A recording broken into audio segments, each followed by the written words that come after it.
Anything that could be a further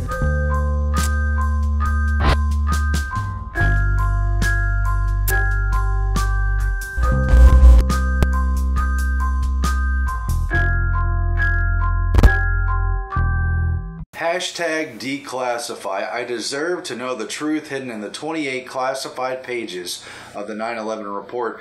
That's the meme of the new social media campaign started by Ron Paul. He's asking people to do their own YouTube videos and social media campaigns to put this out there, hashtag declassify, and demand these documents be released at last.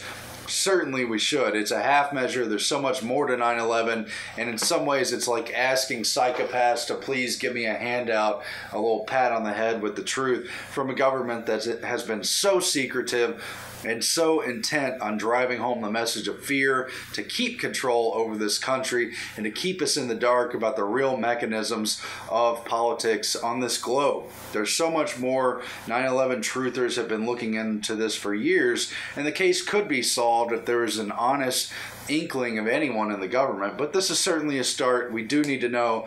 The families of 9/11 victim members in particular need to know, because they've been trying to file lawsuits against the Saudi royal family for their role in financing Al-Qaeda, which should be prosecuted. Still not the full story, but they've been blocked years ago by the Justice Department, who won't let them sue Saudi Arabia because they have some kind of ill-gotten immunity from prosecution, even though everyone knows about their role in 9/11. The families wanted to sue them, but they've been blocked in part because of this document. Now, Ron Paul was talking with other members of Congress about this document from the joint inquiry into intelligence community activities before and after the terrorist attacks of 2001. This is the first 9/11 investigation, not the dog and pony show that you heard about led by Lee Hamilton and Thomas Kean, but the one led by Senator Bob Graham, the former senator from Florida. And Ron Paul talks about how Congress members have been allowed to see these documents, but only under extreme circumstances, where they have to go into a room guarded by uniformed officers, where they're watched by an FBI person while they're reading the document to make sure they don't take any notes or pictures or do anything with the documents, because the Bush administration, the Bush family, don't want it released. It's not a national security issue, so say these Congress people, but it would be embarrassing to the Bush family if it were revealed. And what would be revealed? Obviously, this has a lot to do with their extensive ties with the bin Laden family, something that's been reported on, but which hasn't been fully fleshed out in the open, hasn't been fully dealt with. What we do know about this redacted, heavily redacted inquiry into 9/11 is exactly what it says in the title, the intelligence community activities. We know that 9/11 had so much to do with the intelligence community intermingling, commingling, the common circles between the US, the UK, Israel, and Saudi Arabia, who are all in bed together, have geopolitical intentions and co-strategies, have interest in oil and other assets, and who are ultimately responsible for this conspiracy. And of course, it is a conspiracy. It's a crime. That's why we need to know. Now, here's Ron Paul briefly talking about aspects of this. That all Saudi Arabians had already left town. They got on their private jets, and they were shooed out of town and flown back home and allowed to go back home.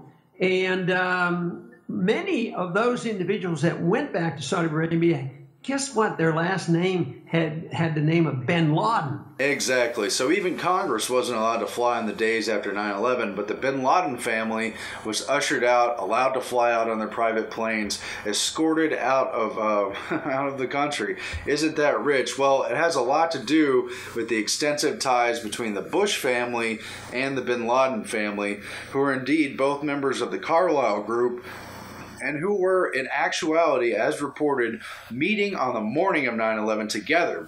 George H.W. Bush, Senior Bush, was meeting with Osama bin Laden's brother, Shafiq bin Laden, over their mutual interest in the Carlyle Group, the international finance firm. And these families have extensive ties. They've been doing business for decades in oil, also in construction, and various other things that have a lot to do with our current geopolitical agenda.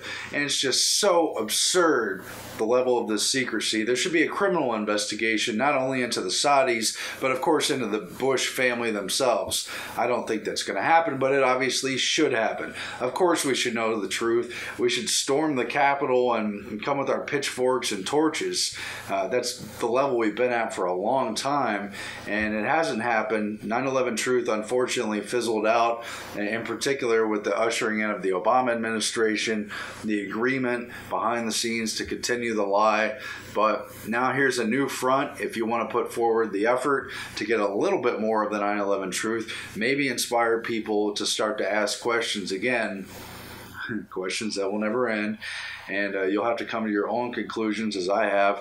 I deserve to know the truth hidden in the 28 classified pages of the 9/11 report. Hashtag declassify.